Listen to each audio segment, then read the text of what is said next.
골로새서 2장입니다. 골로새서 2장 13절에서 15절까지 말씀 우리 한 절씩 교독하고 마지막 절은 함께 읽도록 하겠습니다.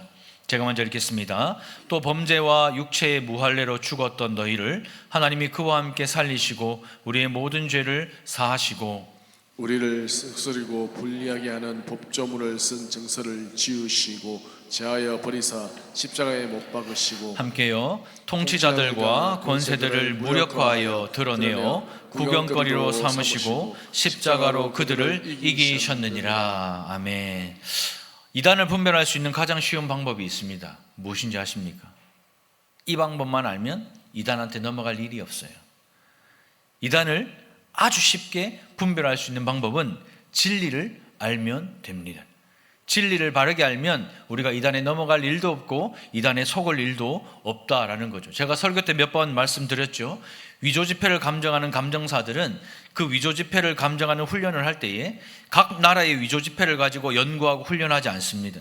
진짜 지폐 하나 가지고 훈련을 하고 연구를 합니다. 왜요?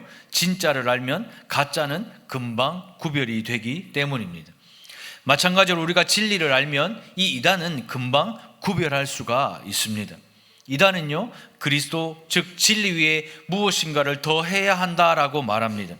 예수를 믿는 것은 가장 기본적인 일이고 그 위에 자기들의 그 논리와 교리를 더 해야 한다라고 주장을 하죠. 또 예수께서 행하신 일 외에 자신들이 주장하는 것을 더 해야 구원받는다라고 말합니다. 하지만 정통교회는요, 모든 것이 예수 안에 다 있기 때문에 예수로 충분하고 예수로 충만하다 이렇게 가르칩니다. 그래서 우리는요, 예수만 잘 믿으면 됩니다. 예수 안에 신성의 모든 충만이 있기 때문에 우리는 예수만 잘 믿으면 되는 거예요. 하나님을 하나님 되게 하는 모든 특성과 성품이 예수 안에 있고 예수를 믿음으로 말미암아 우리도 예수 안에서 그 충만함을 얻기 때문에 우리는 예수만 잘 믿으면 됩니다.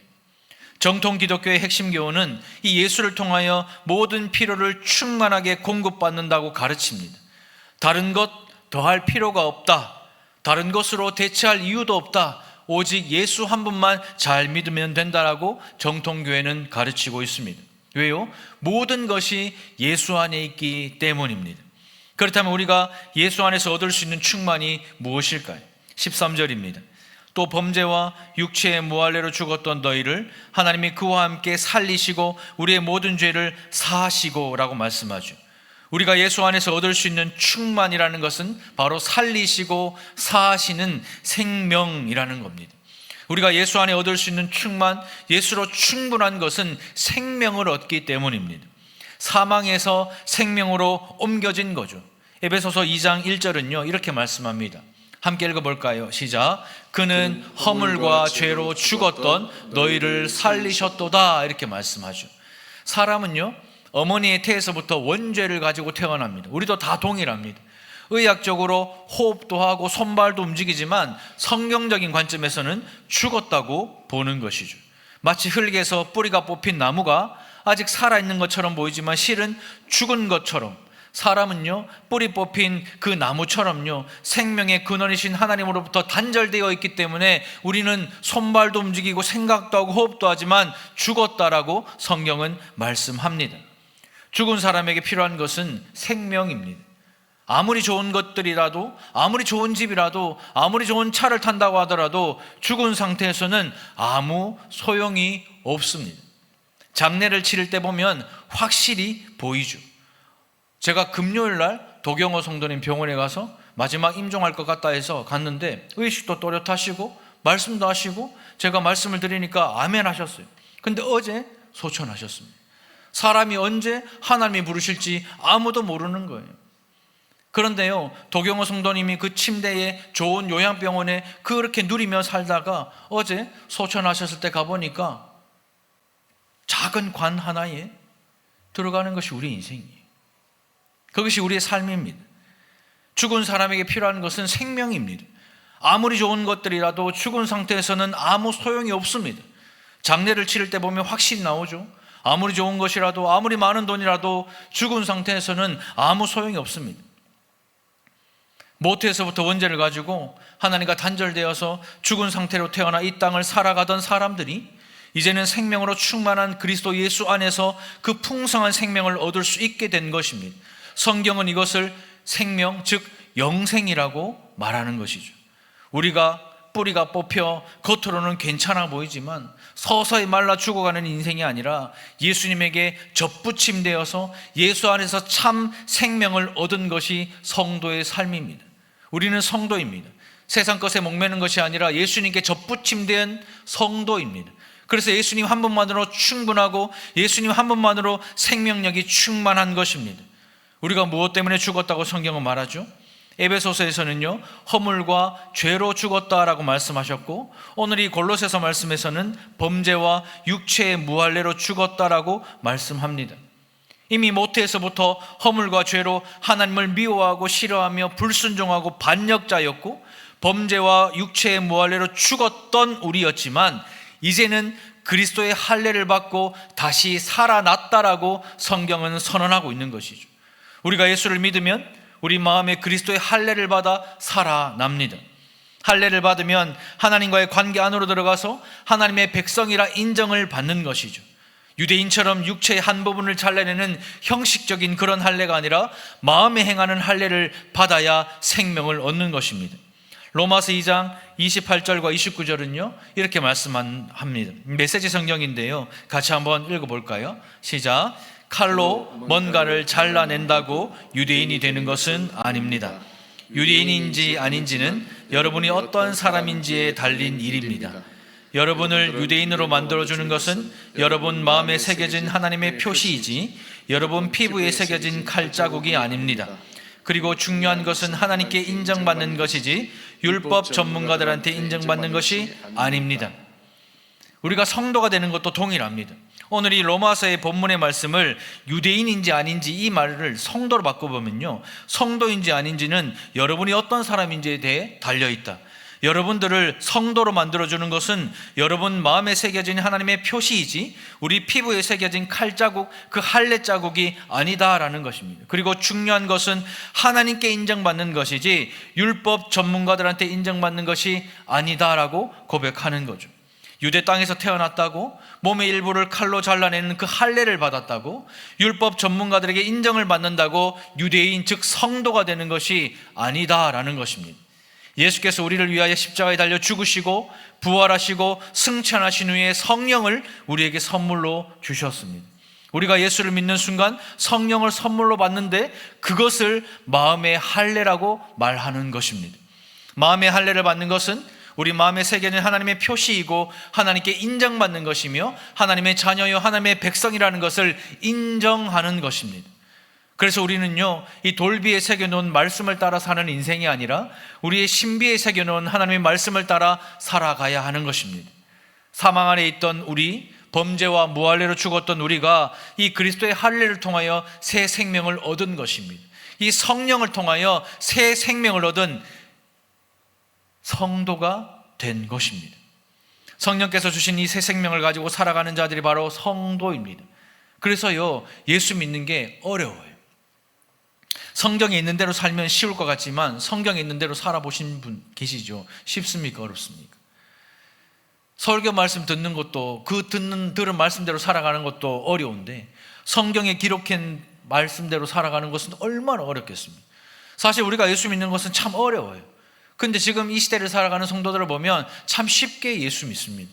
우리도 여러분들 쉽게 예수를 믿잖아요. 여러분들 오늘 교회 올 때 뭐 트래픽이 있었어요? 주일날 아침에 시원하게 뚫려 있는 그 도로를 지나 교회 오면 주차장, 우리 교회 주차장을 협소한 것도 아닙니다, 여러분들. 진짜 큰 거예요. 큰 주차장에 차 잘 대고 올라오면 본당 앞에서 안녕하십니까 어서 오세요 하면서 막 반겨주죠. 예. 끝나고 나면 식당 가면 또 맛있게 또 식사 드리죠. 커피도 마실 수 있죠. 설교는 또 얼마나 재밌게요. 그렇죠? 얼마나 예수 믿는 게 쉽게 옵니까? 좋은 조명에, 좋은 환경에, 좋은 음향에, 좋은 사람들에 우리는 예수를 너무 쉽게 믿습니다. 그런데요, 진짜 예수 믿는 것은 어렵습니다. 성도가 되면 우리 안에 예수의 생명이 들어옵니다. 예수로 충만하기 때문에 그때부터 자기 욕심대로 살 수가 없습니다. 그래서 치열한 영적 전쟁이 일어날 수밖에 없다는 거죠. 예수의 생명과 내 몸에 남아있는 죄의 습관이 치열하게 싸우기 때문에 예수 믿는 것이 어렵습니다. 자기 욕망대로 살 때는 예수 믿는 게 쉬워요. 내 마음대로 하면 되니까. 그런데 진짜 예수 믿는 사람들은 예수 믿기 어렵습니다. 왜요? 삶 속에서 치열한 영적 전쟁이 일어날 수밖에 없기 때문입니다. 예수의 생명과 내 몸에 남아있는 죄의 습관이 계속해서 싸우기 때문에 예수 믿는 게 참 어려워요. 여러분들의 삶에는 치열한 영적 전쟁이 있습니까? 전쟁 중이십니까? 일단 표정은 전쟁 중이 맞아요. 일단 여러분들은 교회에 나오면 표정만 보면 진짜 전쟁터 한가운데 있는 사람은 맞는 것 같아요. 그런데 배우자와 하는 전쟁 말고요, 자녀들과 하는 전쟁 말고 죄의 습관과 싸우는 영적 전쟁 중에 있습니까?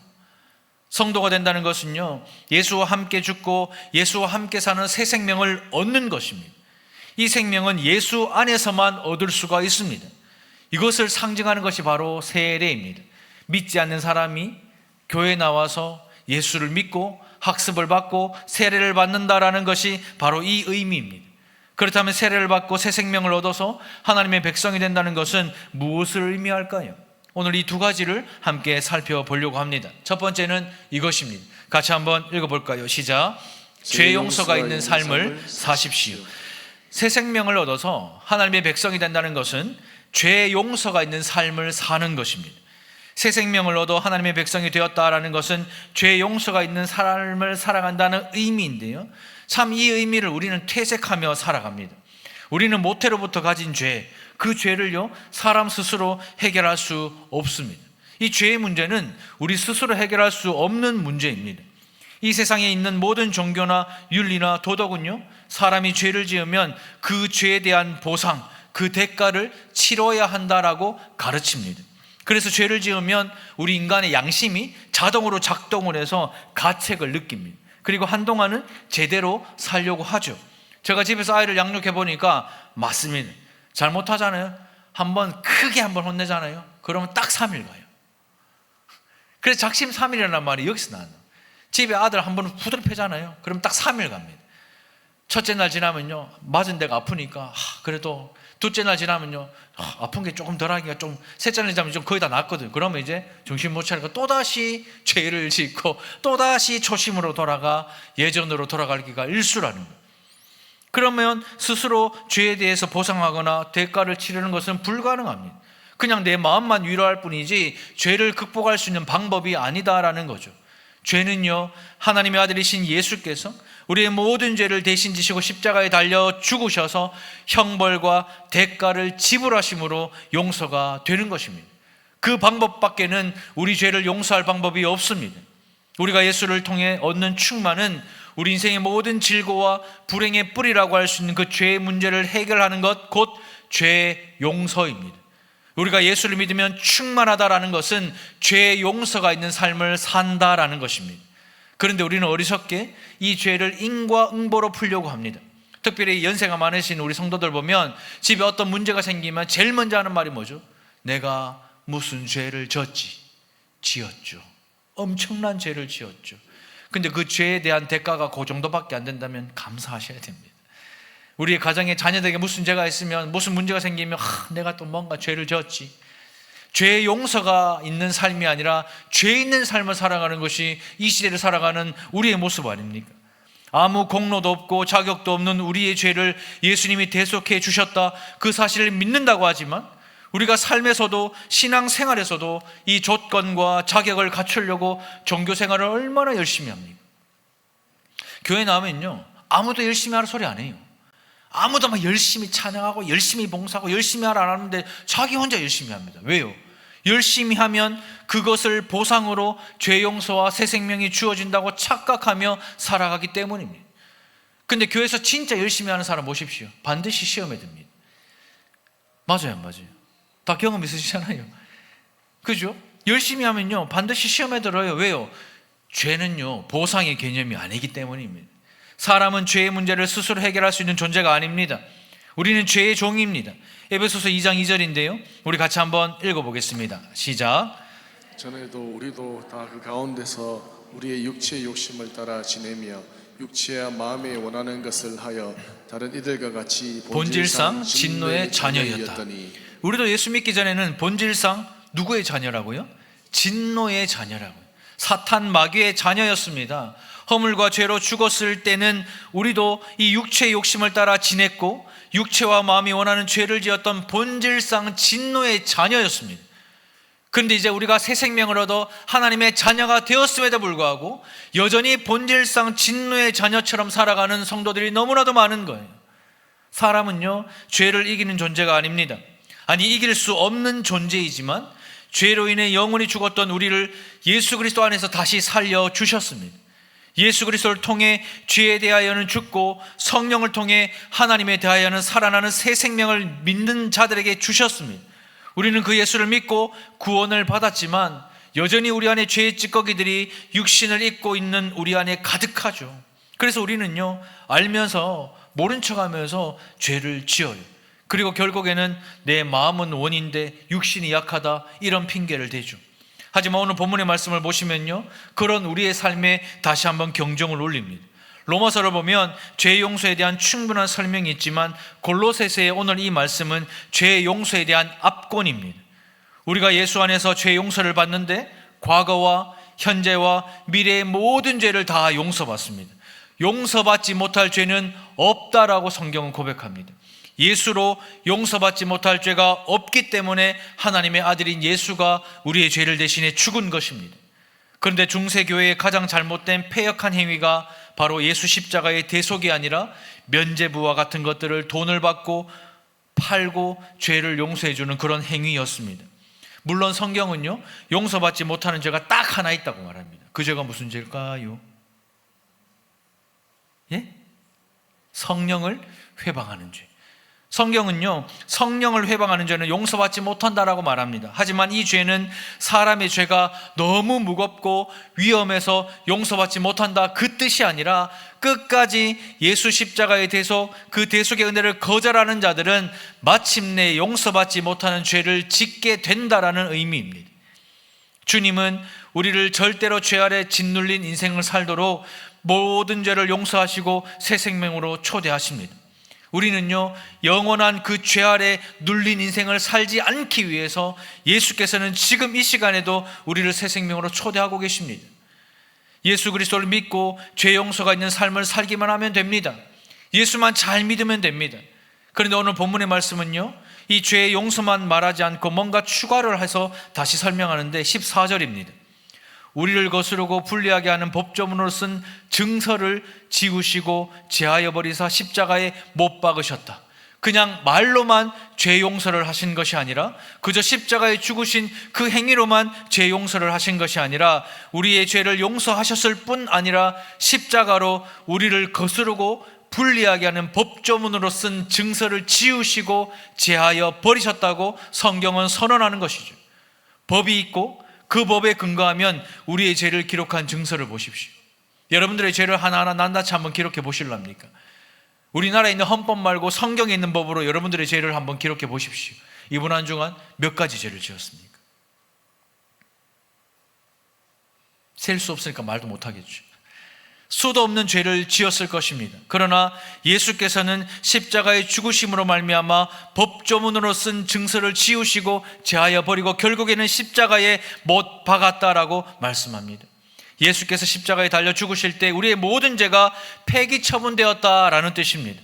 그리고 이제는 예수를 믿기만 하면 그 효력이 즉시로 우리에게 발효됩니다. 이것이 새 생명입니다. 그래서 이 죄가 다시는 정죄 아래로 우리를 데리고 갈 수 없습니다. 죄의 사슬에 두 번 다시 묶일 수가 없습니다. 이 말은 죄를 짓지 않는다는 말이 아닙니다. 오해하지 마십시오. 내가 무슨 죄를 지어 이런 일이 생기는 것이 아닙니다. 내가 무슨 죄가 많아 우리 집안에 이런 일이 일어나는 것이 아닙니다.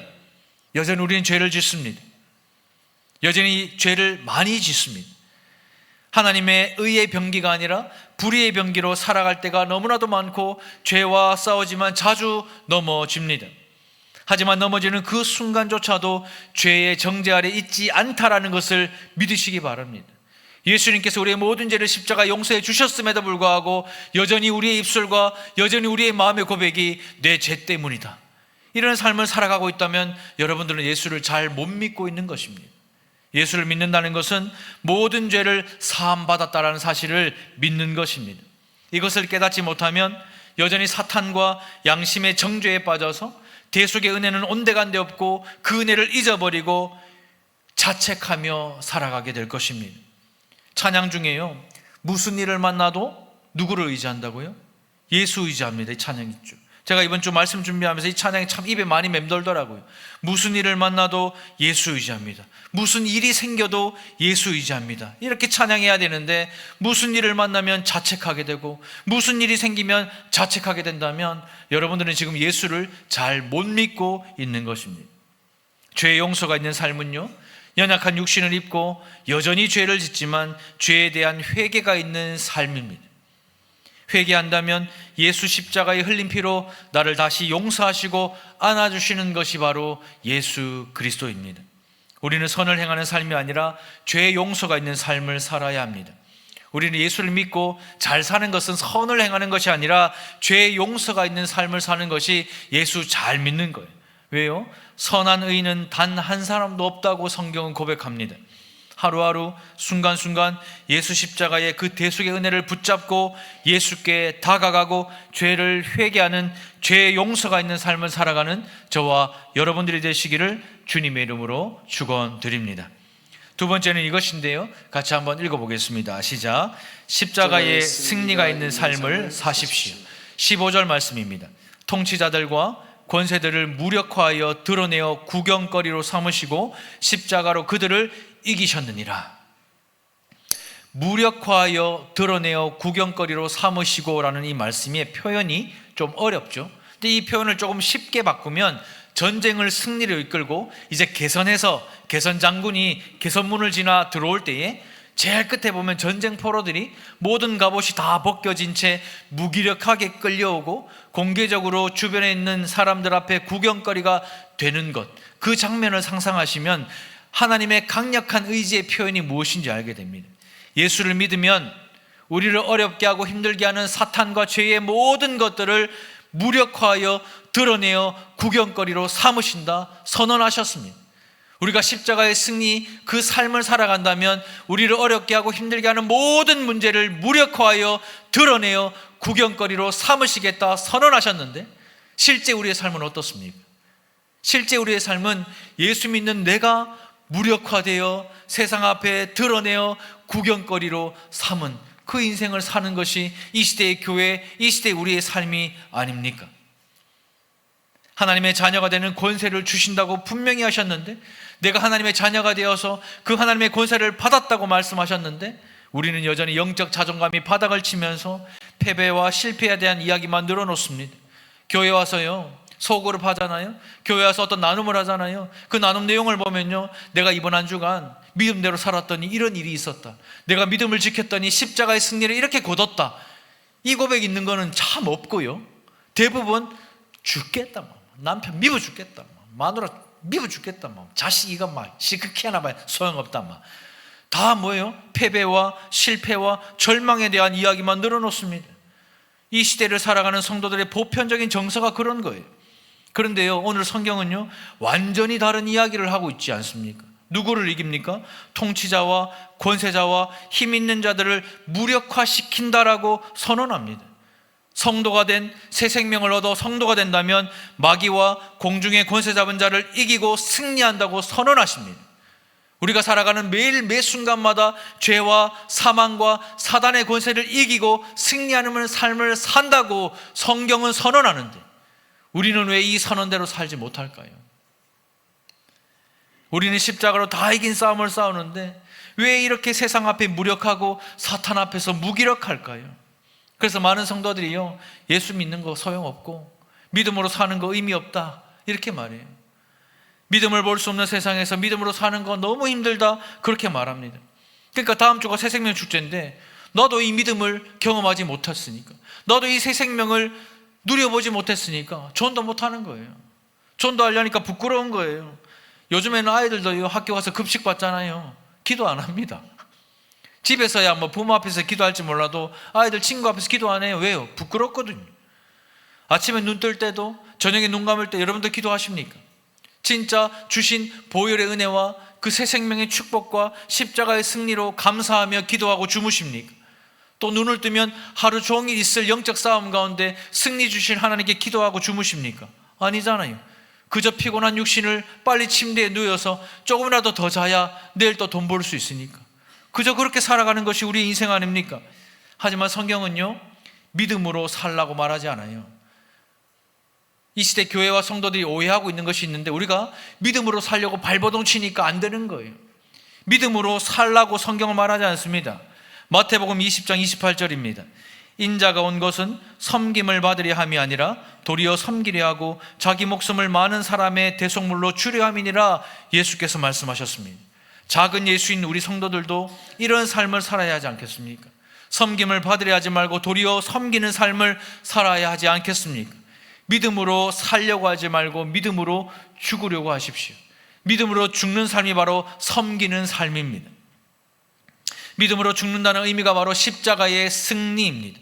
예수님은요, 로마에서 가장 극형에 해당하는 십자가에 죽으셨습니다. 그래서 십자가는 모든 사람들에게 패배와 절망과 좌절을 의미하는 거였어요. 로마 시대의 십자가는 패배와 절망과 좌절이었습니다. 그런데 성도인 우리에게 십자가는 무슨 의미죠? 십자가는 승리 아닙니까? 목에 매는 거 아닙니다. 차에 거는 거 아니에요. 교회 꼭대기에 세워놓는 거 아닙니다.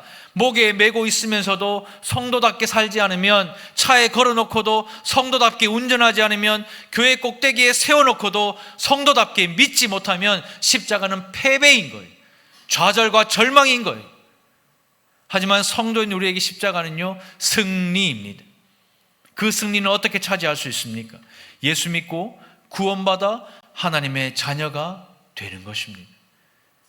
여러분들 사랑하는 사람들, 여전히 복음을 듣지 못하고 예수를 알지 못해서 늘 패배와 실패와 절망 가운데 살아가고 있는 사랑하는 부모님이 있으면, 사랑하는 형제가 있으면, 사랑하는 사람들이 있으면 예수 믿고 구원받아 하나님의 자녀가 되게 하십시오. 그것이 십자가의 승리를 경험하는 삶입니다. 사랑하는 사람들에게 십자가의 승리, 복음을 전하십시오. 이제 다음 주가 새생명 축제입니다. 아직 복음을 전하지 못했고 아직 새생명 축제에 초대하지 못한 사랑하는 사람이 있으면 이번 주에 초청장 전달하십시오. 단순히 종이 한 장 건네는 게 아닙니다. 그들에게 생명줄을 건네는 거예요. 여전히 죄와 사망에 있는 그들에게 생명줄을 건네서 그 줄을 잡고 당기면 빛이신 예수를 만나 새 생명을 얻게 될 줄로 믿습니다. 그리고 이 십자가를 사랑하는 사람들에게 전하십시오. 십자가로 새 생명을 얻은 한 사람을 이 시간 여러분들에게 소개하려고 하는데요, 영상을 준비했는데 함께 보겠습니다.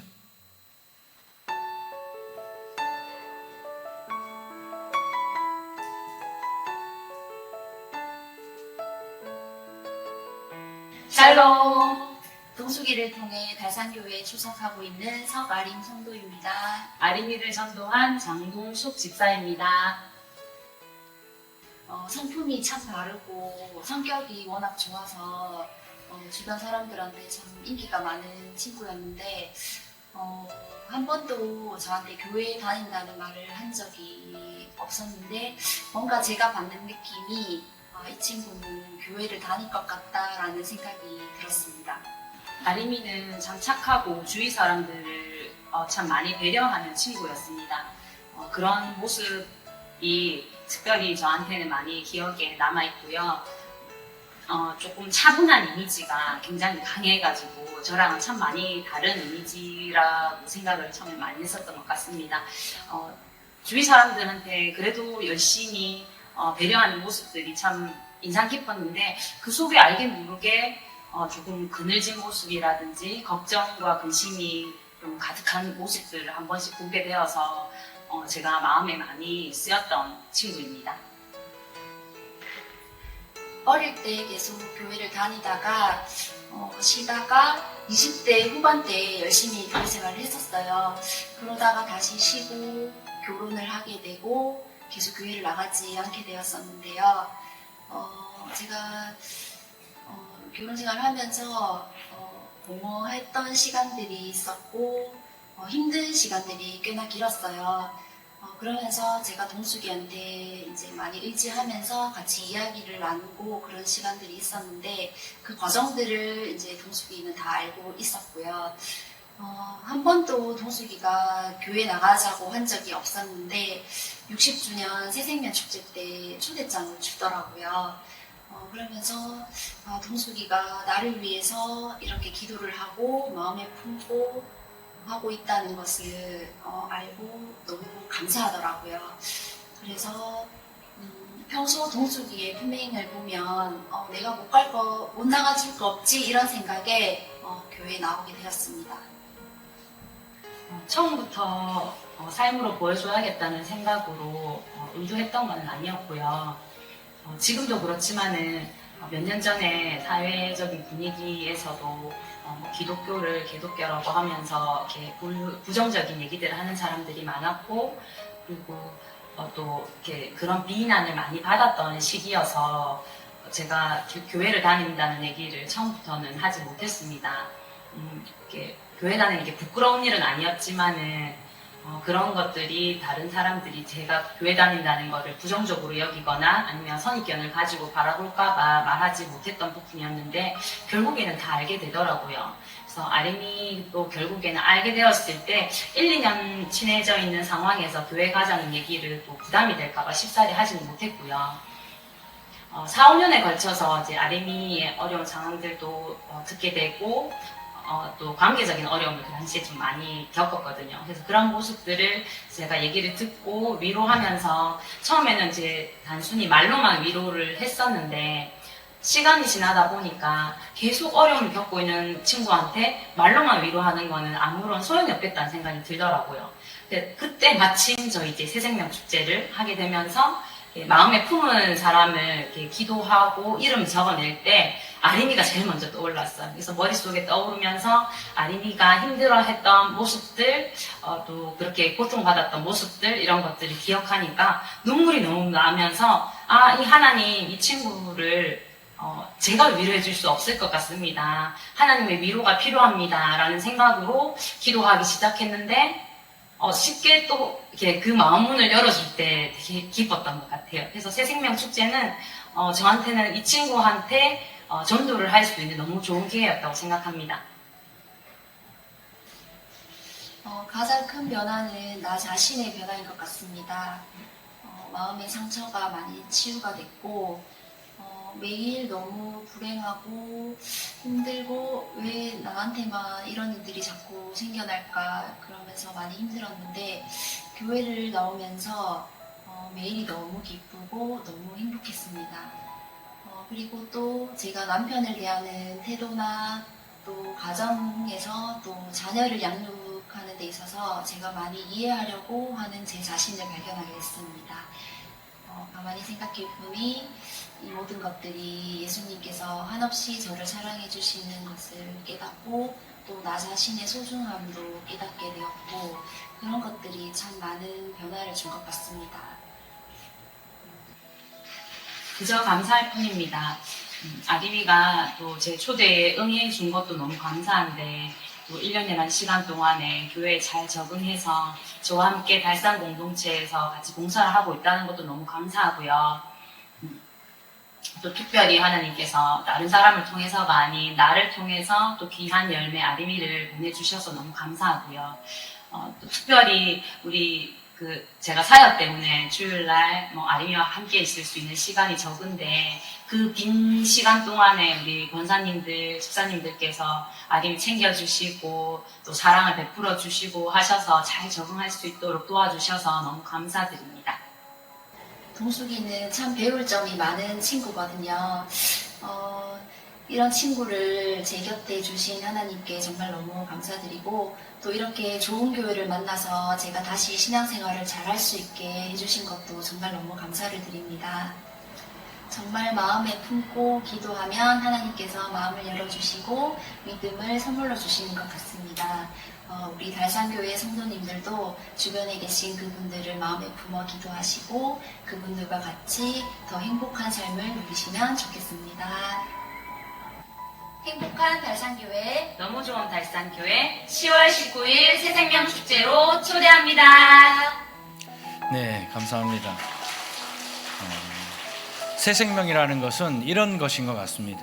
예수를 떠났다가 예수를 다시 알게 되고 하나님의 위로를 받으면서 어두운 터널을 지나 빛이신 예수를 만나고 그 빛이 우리 서가림 성도 보면 얼굴에서 비춘다. 그런 은혜가 있는 간증이 여러분들이 주인공이 되기를 소망합니다. 말씀을 맺겠습니다. 새 생명을 얻어서 하나님의 백성이 된다는 것은 죄의 용서가 있는 삶을 사는 것입니다. 사람의 죄 문제는 결코 스스로 해결할 수 없습니다. 예수 십자가에 흘린 그 피로 우리 모든 죄를 용서해 주셨으니까 이제는 우리가 마음대로 살지 말고 예수님께 다가가서 회개하십시다. 십자가에 승리가 있는 삶을 사십시다. 죄와 사단을 무력화하여서 드러내어 구경거리로 삼아 주실 것입니다. 이제 더 이상 양심의 귀를 기울이지 마십시오. 세상에 귀를 기울이지 마십시오. 하나님의 말씀에 귀를 기울이시고 십자가 복음을 전하시고 들으십시오. 이번 한 주의 삶에 예수의 보혈로 죄 용서가 있는 삶, 십자가의 승리가 있는 삶을 살아가는 우리 모든 성도들이 되시기를 주님의 이름으로 축원합니다. 무엇보다 사랑하는 사람들을 새 생명 축제로 모시고 또 믿음으로 초청장을 전달하는 모든 손길 가운데에 죄 용서와 은혜와 십자가의 승리가 있기를 주님의 이름으로 축원드립니다. 우리 시간 같이 한번 기도할까요? 새 생명은 예수님이 십자가에 흘리신 보혈의 능력입니다. 내가 새 생명을 입고 마음의 할례를 받아 성도가 되었지만 여전히 죄 용서가 있는 삶, 십자가의 승리가 있는 삶을 살지 못한다면 회개하십시오. 다시 한번 결단하십시오. 내가 새 생명으로 말미암아 죄 용서가 있는 삶, 십자가의 승리가 있는 삶, 그 삶을 살아가겠습니다. 결단하시고 살아가는 사람들에게 이 복음을 전하여서 함께 이 삶을 살아가는 인생이 되게 해달라고 우리 시간 주여 역사하여 주옵소서. 우리 한번 부르짖고 함께 기도하며 나갑니다. 주여 역사하여 주시옵소서.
백성이 되었다는 것은 죄 용서가 있는 삶을 사는 것인데 우리는 왜 그 양심의 가책을 이겨내지 못하고 십자가 대속의 은혜를 경험하지 못하여서 왜 우리의 삶에 무슨 일만 일어나면 내 죄 때문이라며 절망하며 좌절하고 한탄한 인생을 살았습니까? 하나님, 사람의 죄 문제는 결코 스스로 해결할 수 없습니다. 내가 무엇을 한다고 열심히 한다고 해결되는 것이 아닙니다. 예수 십자가에 흘린 그 피로 말미암아 우리의 모든 죄를 용서해 주셨으니 이제는 우리가 마음대로 살지 않고 예수님께 다가가 회개하는 삶을 살게 하여 주시옵소서. 십자가의 승리가 있는 삶을 살기를 소망합니다. 죄와 사단을 무력화하여 드러내어 구경거리로 삼으시는 예수를 의지합니다.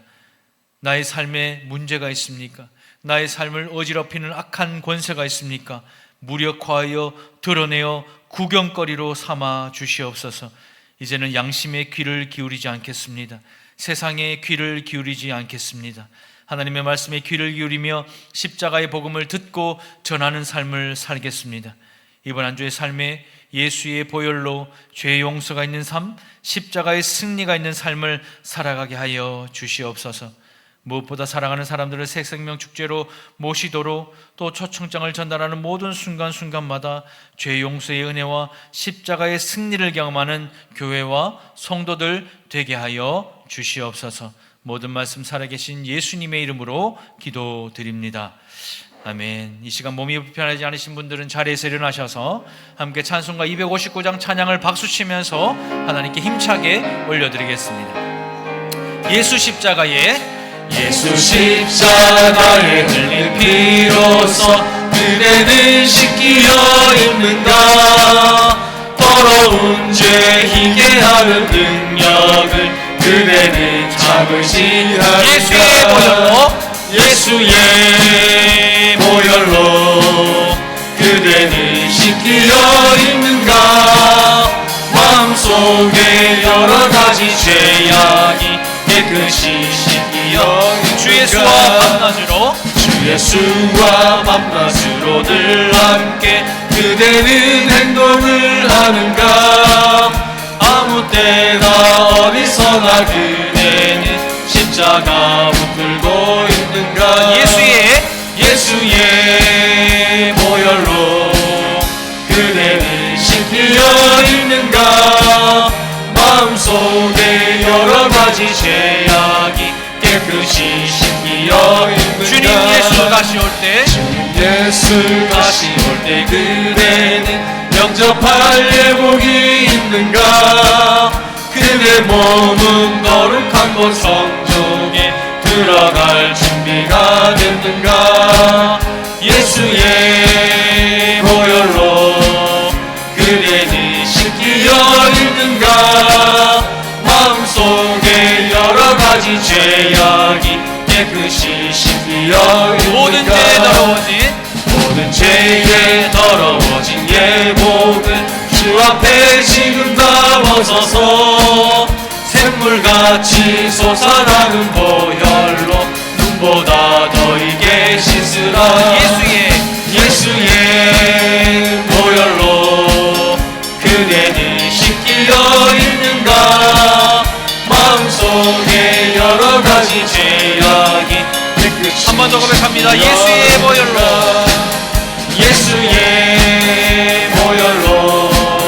그대는 씻기어 있는가.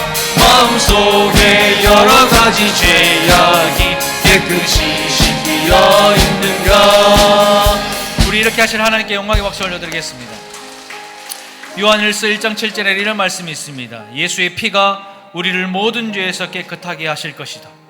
이 말씀을 믿고 신뢰하면서 이번 한 주간 죄 용서가 있는 삶, 십자가의 승리가 있는 삶, 아름답고 복된 인생을 살아가는 저와 여러분들 되시기를 주님의 이름으로 축원합니다.